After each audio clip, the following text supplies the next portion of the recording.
أعوذ بالله من الشيطان الرجيم بسم الله الرحمن الرحيم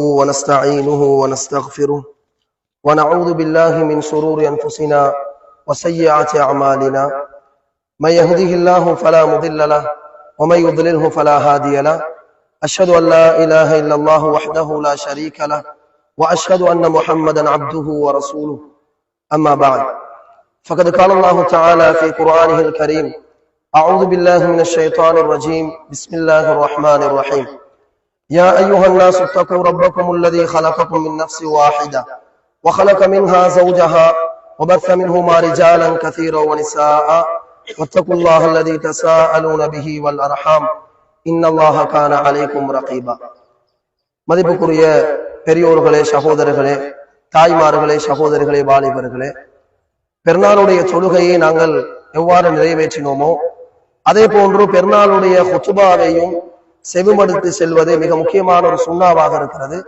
எனவே சிறிய நேர ஹுத்பா என்பதனால் அனைவரும் அதை கேட்டுவிட்டு செல்லுமாறு இந்த இடத்திலே ஞாபகப்படுத்திக் கொண்டு ஹுத்பா பிரசங்கத்தை ஆரம்பம் செய்கின்றேன்.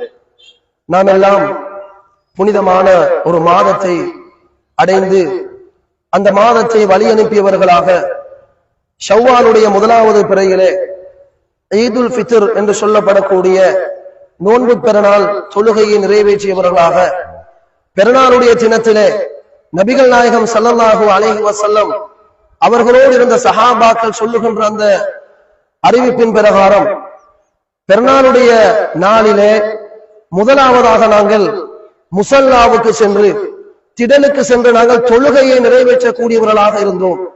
நபிகள் நாயகம் ஸல்லல்லாஹு அலைஹி வஸல்லம் அவர்கள் பெருநாளுடைய தினத்திலே முதல் வேளையாக தொழுவதைத்தான் நமக்கு காட்டி தந்தார்கள் என்ற செய்தியை பல சஹாபாக்கள் அறிவிக்கின்ற செய்திகளை நாங்கள் பார்க்கிறோம். அதன் பிரகாரம் அல்லாஹுடைய ஏற்பாட்டின் பிரகாரம் முதலாவது விடயமாக நாங்கள் தொழுகையை நிறைவேற்றி இருக்கின்றோம். அதே மாதிரி சகோதரர்களே, உம்மு அத்தியா ரலியல்லாஹு அவர்கள் அறிவிக்கிறார்கள், பெருநாளுடைய தினத்திலே பெண்களாகி எங்கள் அனைவரையும் திடலுக்கு வருமாறு நபிகள் நாயகம் ஸல்லல்லாஹு அலைஹி வஸல்லம் அவர்கள் கட்டளையிட்டார்கள். எந்த அளவுக்கு என்றால் வீடுகளில் இருக்கக்கூடிய குமரி பெண்களையும் கூட திடலுக்கு வருமாறு கட்டளையிட்டார்கள். தொழ முடியாத மாதவிடாய் ஏற்பட்ட பெண்கள் கூட திடலுக்கு வர வேண்டும், தொழுகின்ற நேரத்திலே சற்று ஓரமாக நின்று ஏனைய விடயங்களிலே கலந்து கொள்ள வேண்டும் என்ற செய்தியை நபிகள் நாயகம் ஸல்லல்லாஹு அலைஹி வஸல்லம் அவர்கள் சொல்லி இருக்கின்றார்கள். அதன் பிரகாரம் அல்லாஹுடைய நாட்டத்தின்படி காலை நேரத்திலே இந்த முஸல்லாவிலே நாங்கள் அனைவரும் ஒன்று கூடி இருக்கிறோம். அன்பார்ந்த சகோதரர்களே, பெருநாளுடைய குத்பாவை பொறுத்த வரைக்கும் எல்லா பெருநாட்களையும் அடிக்கடி ஞாபகப்படுத்தப்படுகின்ற செய்திதான் பெருநாள் என்பது நபிகள் நாயகம் ஸல்லல்லாஹு அலைஹி வஸல்லம் அவர்கள் முஸ்லிம்களுக்கு கொண்டாட்டத்தை வெளிப்படுத்துவதற்காக வேண்டி, சந்தோஷத்தை வெளிப்படுத்துவதற்காக வேண்டி ஒரு வருடத்திலே 2 நாட்களை நபிகள் நாயகம் ஸல்லல்லாஹு அலைஹி வஸல்லம் அவர்கள் அறிமுகப்படுத்தி இருக்கிறார்கள். மதீனாவுக்கு வந்த நேரத்தில் அந்த மக்கள் ஒவ்வொரு கொண்டாட்டங்களையும் கொண்டாடி கொண்டிருந்தார்கள்.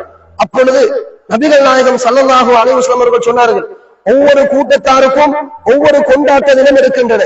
முஸ்லிம்களுக்குரிய கொண்டாட்ட தினம் ஈதுல் ஃபித்ர் வ ஈதுல் அத்ஹா, நோன்பு பெருநாளும் ஹஜ் பெருநாளும் என்று சொன்னார்கள். பெருநாளுடைய தினத்திலே சிறுமிகள் பாட்டு பாடிக் கொண்டிருந்தார்கள். நபிகள் நாயகம் ஸல்லல்லாஹு அலைஹி வஸல்லம் அவர்கள் சொன்னார்கள், அவர்களை பாட விடுங்கள் என்றால் அந்த பெருநாளுடைய தினத்திலே அவர்களுக்கு சந்தோஷம் இருக்கிறது, அவர்களை விடுமாறு சொன்னார்கள்.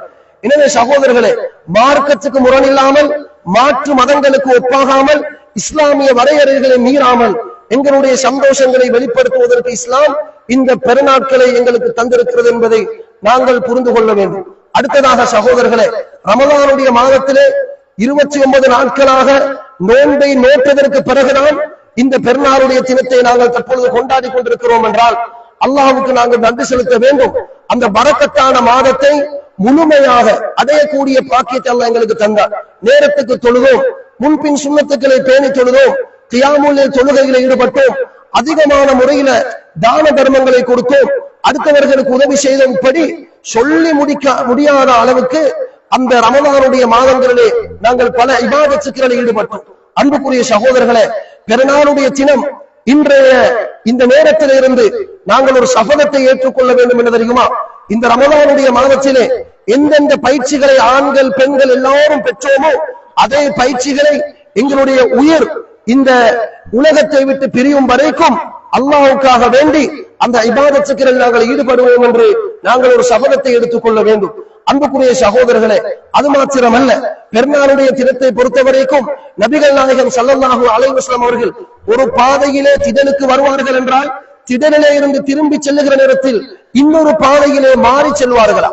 இது நபி வழியாக இருக்கிறது.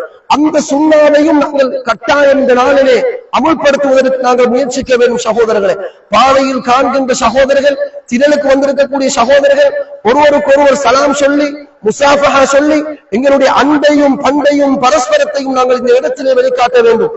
பெண்களை பொறுத்தவரைக்கும் பல நாட்களுக்கு பிறகு பல மாதங்களுக்கு பிறகு இந்த மாதிரி ஒன்று கூடலிலே கலந்து கொண்டிருக்கிறீர்கள். உங்களுடைய நண்பிகள், உங்களுடைய குடும்பத்தார்கள், உங்களுடைய உறவுகள் இந்த இடத்துக்கு வந்திருந்தால் அவர்களோடு சலாம் சொல்லி உங்களுடைய அந்த அன்பை பரிமாறிக்கொள்ள வேண்டும்.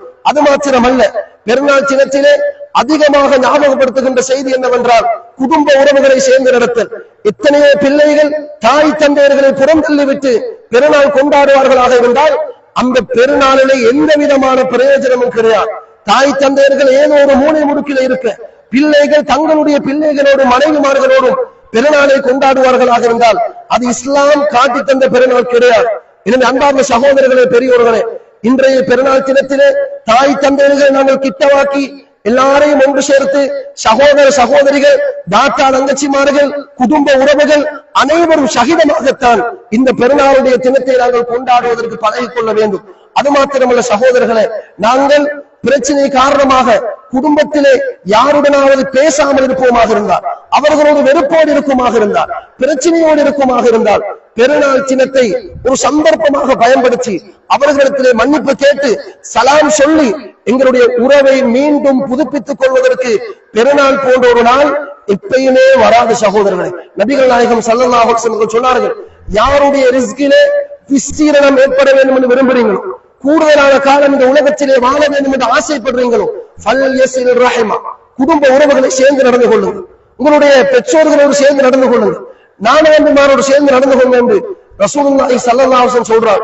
எனவே சகோதரர்களே, குடும்ப உறவுகளை சேர்ந்து நடந்து அவர்களோடு சந்தோஷமாக பெருநாளை கொண்டாடுகின்ற நல்ல மக்களாக நாங்கள் மாற வேண்டும்.